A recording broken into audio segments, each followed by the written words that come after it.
Wedding day coordinator cancelled the day before our wedding. We got married in the afternoon of Saturday the 13th of September.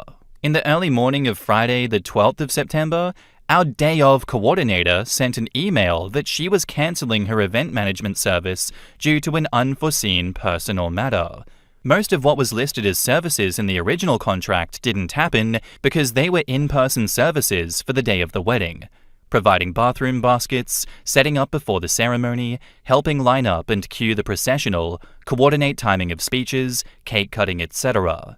Though she had helped us with the timeline, so we did get some service. It was a very stressful 24 hours, but thankfully all of our other vendors went above and beyond to still make things run smoothly. In the original contract, it states that in the event of illness or other unforeseen circumstances where the primary contact is unavailable, they will make every reasonable effort to find a replacement.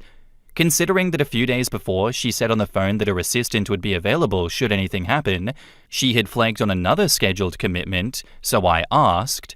It was quite a surprise when we got the full cancellation email. She also attached a letter saying that she would refund 50% and at the bottom put a non-disparagement agreement that stated, as part of this cancellation and refund arrangement, both parties agree to refrain from making any negative or disparaging remarks, written or verbal, about one another in any capacity, including online platforms, social media, or other public forums. My question is twofold. 1. We're going to try and get all of our money back, or at least 75%, and threaten her with either a Venmo dispute — we paid as goods and services less than 180 days ago — or small claims court. I think with all the email and text evidence we have, we'd have a good case for breach of contract, but the total amount of the service was around $950. Not sure if it's worth it. 2. If we wait until getting the money back, are we not allowed to write a negative review based on her non-disparagement agreement? I didn't sign anything to that effect. We definitely want to warn other couples planning their wedding about her. Edited to add, in the cancellation letter, there was nothing for me to sign, just a statement. I would not have signed it, but there wasn't even an option to. In the comments, 1. Honestly, for $237, I think that's the difference between 50% and 75%. It's not worth the expense and the time taken off of work to sue her. 2. If you post a bad review, then she probably takes the 50% offer off the table. And you don't know what happened. Maybe she's a flake, maybe she got into a bad car accident that night, or her mother had a heart attack and died, and her assistant was at another wedding. Maybe it was one of those life catastrophes. Maybe she's a doofus. I would want to know more before posting a bad review. I'd ask for 75%, and if she agrees, take it. If she doesn't agree, I'd probably take the 50%. OP replies, thanks for the response. Good point about the price difference. It was more on principle. If I had cancelled on her within 30 days, she would keep 75% per the contract. Regarding the second point, what makes me really want to write the review is that shortly after we had signed, she reached out about a Venmo dispute that turned out to be with a different bride who had the same first name as me. She told me that the other bride had called off the wedding but was wanting a refund, which seemed logical at the time but suspicious in retrospect. Another commenter says, obviously, I don't know this person at all, but I think we should all keep in mind that when someone says that they had a personal emergency and they had to cancel a work commitment, there is a very good chance that it is a genuine emergency, such as a death in the family or a major health problem. I wouldn't jump straight to threats. The reality is that you're not going to get lawyers involved here. It's just not worth it. OP says, yes, you're correct. Except that she had told me 3 days before cancelling was a contingency plan. She had confirmed that the assistant planner did not have another wedding the same day and would be available if necessary. The reality is that if our other vendors, the venue in particular, hadn't been so amazing, our wedding would have been a total mess since we hired her specifically to coordinate setup of the venue and vendor item drop-off the day of. I would of course not say anything personally disparaging in the review besides the facts, but I do think that it's important for others to know when considering her company that they did not follow through on their stated backup plan should an unforeseen circumstance occur. Another commenter asks, so what happened to the assistant planner? Did she never explain why she wasn't available? OP says, nope. No explanation.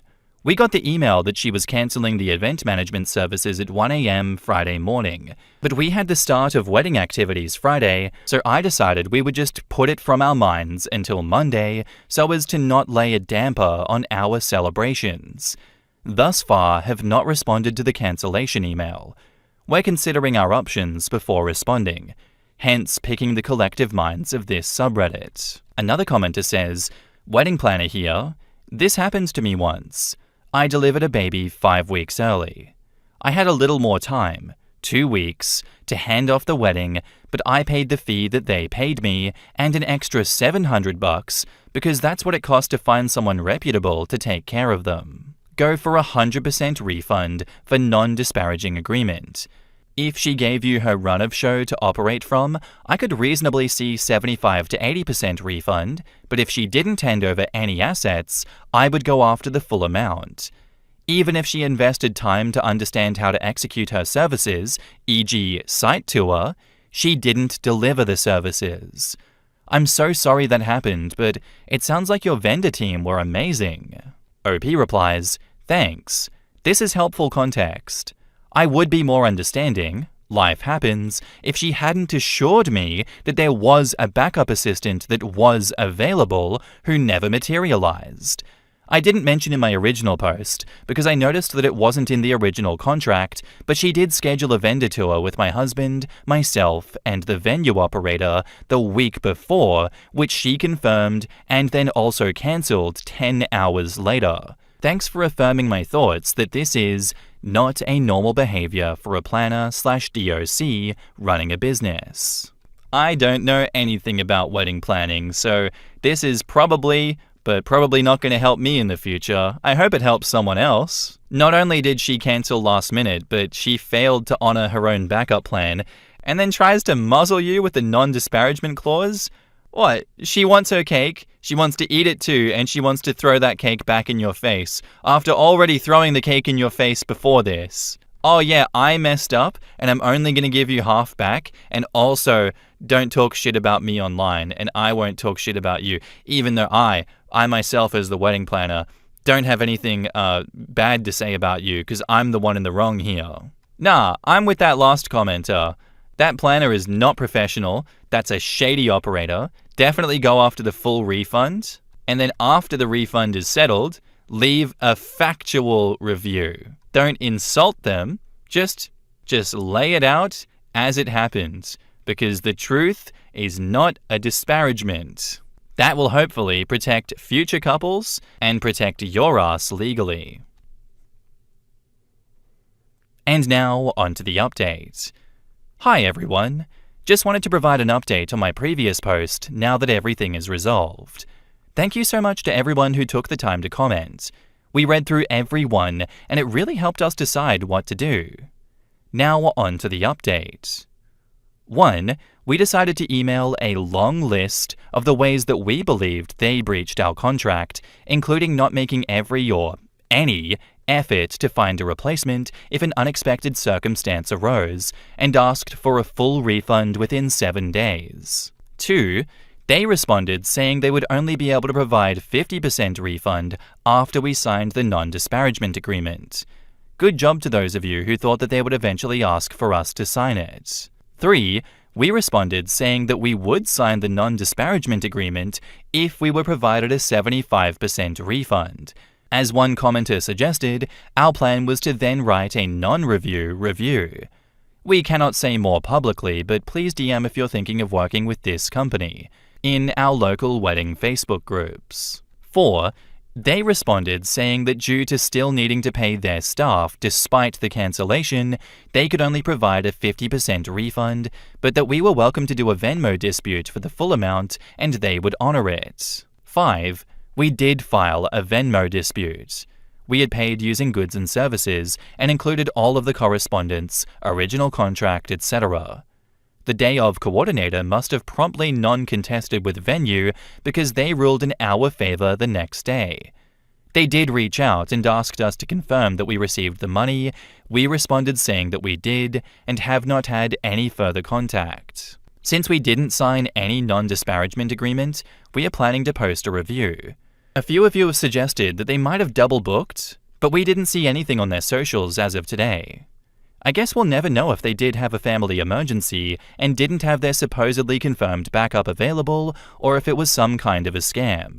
But at least we got our full money back and don't need to worry about them suing us for defamation since we never signed anything.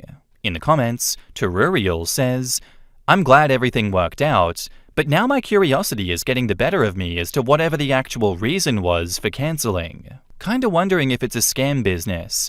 They do barely any work, get to keep 50% of the fees, and pressure people exhausted from a wedding that was now extra work to sign a non-disclosure, so no bad reviews. And in the rare case people like OP contest the funds, they're still not really out anything. That makes the most sense. I used to be an event photographer, and I've seen some crazy shit, but this just doesn't add up any other way." Doesn't make any sense to me either. It really is fishy, and it feels like this was just a scam company at the end of the day. I would like to know the reason for the family emergency, because if there isn't one that they are going to tell you, I'm just going to assume scam. Scam, scam, scam. They deserve to be disparaged online. Thank God you didn't sign a non-disparagement clause and you weren't forced to only get 50% back. I really hope that one day we can see what you said about them in that review online, because I would be pissed if I had someone ruin my wedding like that. I don't blame you for wanting to go scorched earth a bit. Thanks for the story and thanks for the update.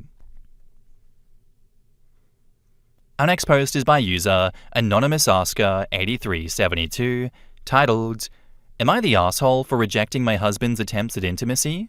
Sorry for the excessive background, but I feel like it adds context. I, 30 female, have been with my husband, 32 male, for 4 years. We have a toddler, 2 female together, and have lived together just as long. Overall, our relationship is in the middle. We are both stressed because we had no idea that we were expecting until the day that I went into labor. Yes, I had periods every month. No, I wasn't emotional over pickles or puking my guts out. Following birth, I had postpartum depression and postpartum anxiety. We've been extremely tight on money, have family drama on both sides, and our own personal issues. I work the most, and therefore pay around 70% of all bills because my husband's job only has so many hours available. So I work my ass off to make as many tips and work as many hours as possible just to ensure that we have enough for rent. At the end of the month, after utilities, groceries, and other necessary expenses, we have maybe $100 to $200 in money to play around with or to use for emergencies. And no, we don't use DoorDash or anything. Literally every penny is rationed out because we are teetering towards the edge here. Anyway, on top of my work shifts, my commute is almost 2 hours one way because I take the bus and train. He picks me up from work 2 or so days depending on what's going on and how he's feeling, which shortens the way home to about 20 minutes. So when I get home, I'm exhausted. My back hurts, my feet hurt, I suffer from chronic migraines and GERD, just recovered from a kidney infection in which an ambulance took me from work, and I'm on the brink of falling asleep just going home. My husband takes care of our daughter when he gets home from work, which is around 7 hours before I get home. She's at the age where she's a handful on better days and a hurricane on the worse ones. So I always make a point to take over all childcare when I get home, help with the dishes while he cooks, and we flip a coin on taking the dogs out. I also make a point to tell him to go out on our overlapping days off because I know that he's exhausted too, so that he can have some time to himself. But he almost never takes me up on it, saying that he would rather be with us. Ever since having our daughter, our sex life has tanked. We have sex about once a week, sometimes up to 3 times, but I honestly never have the energy anymore. My sex drive went from 80 to 5. I explained to him multiple times that it's not that I find him unattractive or anything. I make sure to tell him every day that I think he's cute or handsome, to hold him, cuddle him, kiss him, etc., and that it's literally a problem with my hormone levels. My doctor even mentioned that this was very normal after birth. Add life's many obstacles, and sex is the last thing that I'm thinking about. When I do get in the mood, I'll let him know and straight up tell him, I want you tonight. And we'll do all the flirty, sexy things to get the point across, just for one of us to fall asleep before we get there and for our daughter to wake up looking for us. This past week, he's been very forward about wanting to have sex, and I've been on the same page about it, but once again, life got in the way. The first night, I had an extra stressful shift that made me just want to be held. The next, I was down, but he was in a bad mood. The third day, we were both into it, but I wasn't feeling well and started throwing up before we could do anything. Today, I had another long and stressful shift, and I straight up told him that I wanted us time. My exact words were, I want to spend some quality time together tonight. I miss you. So I was expecting that once our daughter was down, we'd cuddle up on the couch, watch a movie, make out, and then move into sex. I had spent over an hour trying to get our daughter to bed, and the moment I came out, he started pulling my shirt up and fondled me. I laughed and said, "Hold on, babe, not yet." Because again, I was hoping that we would naturally get into it. And he flipped. He said he was frustrated with me for rejecting him all the time, that he's too tired and wants intimacy with me. I told him that I understood and want that too, but he's just jumping me before I could relax and get comfortable, and that was not the way to get me in the mood. Then he said that I gave him mixed signals, like I apparently always do, and said that I'm always finding an excuse to not sleep with him, which isn't true at all. I reiterated that we are both always tired and that we both fall asleep or have no energy by the time we try, but he said that it's always me who says no. I explained everything about my hormones being off and how my body has been in constant fight or flight mode regarding our family's financial stability, so sex isn't as in the forefront of my mind as it used to be, but he said that I was over-exaggerating and gaslighting him. And if I really was still attracted to him, I'd talk to my doctor about my hormonal changes and demand a solution for it. Then he said that I was being an asshole for implying that I wanted to get intimate just to reject him. But I wasn't trying to do that at all. I just wanted to get worked into the mood, not thrown into it immediately after fighting our kid to sleep. He stormed out and has been sitting in his car for the last hour now. He said he's sleeping there for the night because he's so mad. So now I'm wondering if I'm in the wrong here. Am I the asshole? In the comments, Malice A4 Thought says, Info. He picks me up from work 2 or so days depending on what's going on and how he's feeling, which shortens the way home to about 20 minutes. Am I reading this right? He could shorten your commute home from 2 hours, yes, I am yelling, to only 20 minutes, but it depends on how he's feeling. OP says, yeah, it mostly comes down to things like gas money versus what's in the tank, or if our daughter is in a, I'm going to screech at the top of my lungs non-stop if you make me sit in a car seat right now mode. But sometimes he's tired from taking care of her, his own work stuff, and or dealing with the family drama going on. Or sometimes his friends surprise him and come over to watch baseball or football with him. I'm the one who volunteers to take the bus and train, mostly because he told me once that he was starting to hate driving because of how much he was doing it for his own work on top of picking me up. So we have a set schedule where he picks me up twice a week and drives me there once. If we have extra money for the month, he'll call me an Uber. Illustrator replies, it's okay if he hates driving. There's plenty of things that adults hate doing that is still necessary to do. If you weren't so tired from your insane commute, you might have more mental space for intimacy. She's losing 6 to 8 hours a week sitting on the bus. That's like 4 hours of personal time and 4 hours of family time. Meals, showers, sex, all of it. Right there. All he has to do is get in the car and go get his woman and bring her home. Lift that burden off of her, and she will have the time and energy to give him the closeness that he needs. This man is missing the mark. Wow, that sounds like a massive tantrum / overreaction on his part. I get needing intimacy, but holy hell, you have that lifestyle and still manage it 1 to 3 times a week? Be lucky if I could do that once a month. I think you need to have a sit down and figure out if there's a way to even the playing field a bit more in terms of hours, commute, something.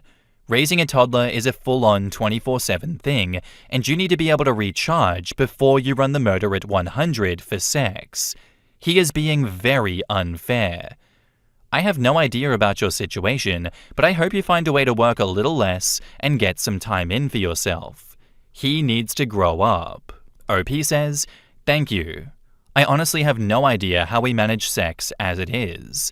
There were definitely a few months where we only had it once or twice, and I genuinely thought that our sex life was getting better since we were able to get up to 3 times a week. That said, I do wish I could be home more. My job sucks, and my employers, while they're nice to me, are horrible people. So I want to leave, but I make pretty good money, so it's hard to.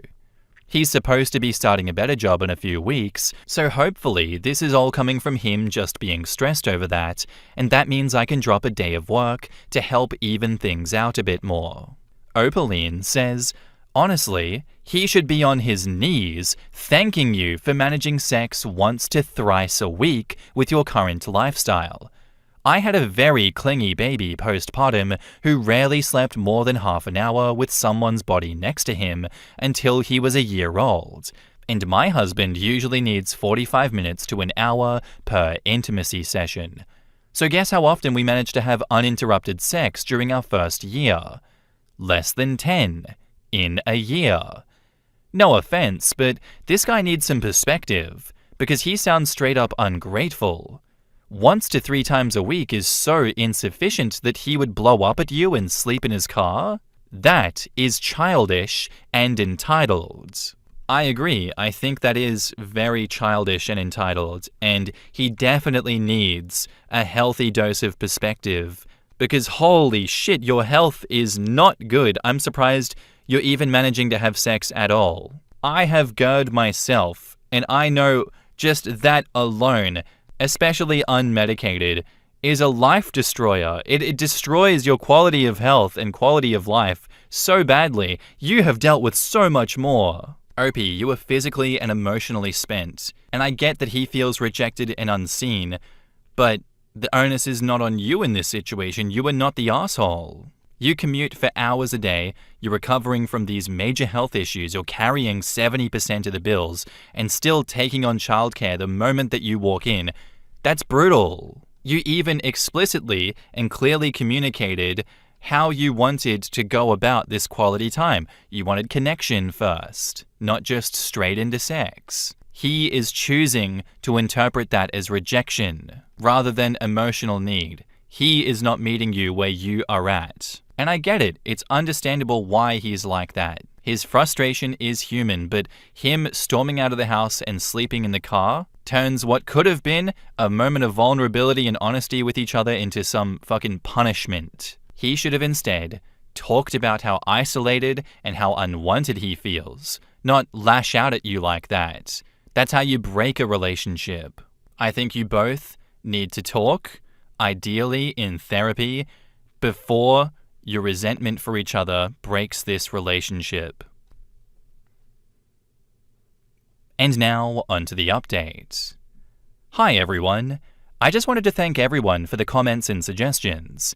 I had a long talk with my husband about it once he cooled down, and here's how it went down. He immediately sat down on the couch where I was sitting, but didn't speak to me. He just sat there with his arms crossed, but he clearly wanted to say something. So I straight up asked him what the deal was, and he said he was starting to feel insecure.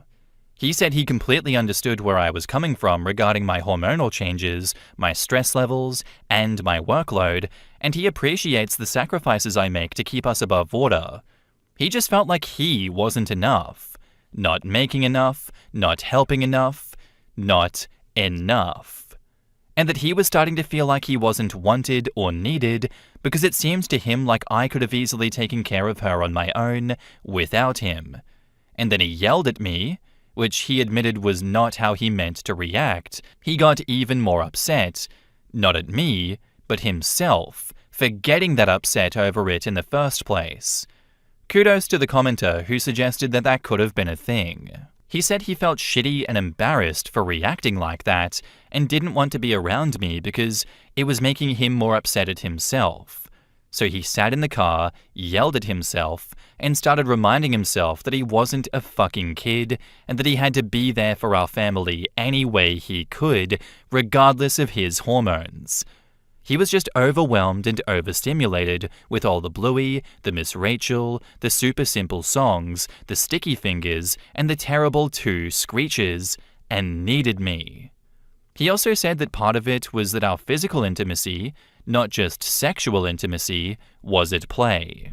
He felt like we just didn't touch each other enough, even platonically, which reaffirmed to him that I didn't want or need him, to which I pointed out that I hold, touch, and kiss him all the time. But he probably doesn't notice because he's always glued to either his phone or the TV as soon as I get home. He then tried to say that he wasn't on the phone that much, just that he wants to watch a video or 2 to decompress now that I'm home so that he can refresh from the kid stuff.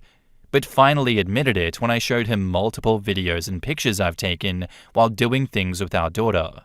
Playing at the park, watching something on the couch, eating at a restaurant, selfies of me and her, etc. Along with Instagram posts from friends and family that have him in the background with his nose dug into his phone and earbuds in his ears. Which then became a conversation on his concerns about how much my job, specifically my boss/the owners, is so stressful on me that it makes me come home upset and standoffish without me realizing it. Which I totally admit to.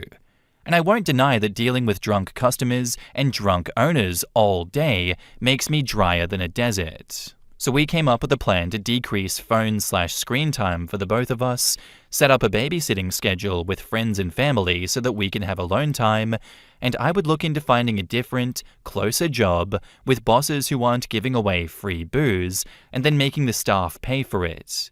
He also said he'll pick up more nights, so it'll cut my commute, and utilize the drive by taking our daughter to a park just across the street. He starts his new job next week as well, which should even us out enough for me to go back to working normal hours again so that we can spend more time together as a family. We also plan on doing more things outside of the house together so that neither of us are on our phones, giving our baby and each other our full attention, and we're using our pent-up energy more productively. He also promised that next time he's this pent up, he'll talk to me about it calmly. So yeah, that's it. Thanks again to almost everyone that commented. You're appreciated. In the comments, Absurdist Suki says, "Yay! You both sound like a great couple. Keep it up, you two." And OP says, "Thank you. We try to be very open with each other about everything. I'm glad it got worked out." I love that, and I'm glad that it worked out too. You guys both took responsibility without making the other a villain. I did not have high hopes that he wouldn't take it out on you, and I am pleasantly surprised that he self-reflected and came to a good compromise with you, and that you yourself did not only blame him for this, because you definitely have a part to play in this, just from my perspective, not as much as him. Thank God he recognized that that outburst came from insecurity and burnout, and I'm glad that you did validate his feelings. Now you've both got a very good plan in place for the future to reduce the screen time and carving out time to fix her commute and getting your friends and family to look after the kid. Very refreshing, great to see, and I'm sure it will fix your sex life. Can you please also try and get on top of all of the health issues as well? Oh my god, I am scared for you, OP. Hopefully after this update you both keep it up, we don't have any more big conflicts like this, and we keep the family together. Thank you for the story, and thank you for the update. Anyway guys, that's where I'm going to end today's episode. I do hope you enjoyed. If you did, let me know what you thought of it in the comments down below, and I'll see you in the next one. Bye.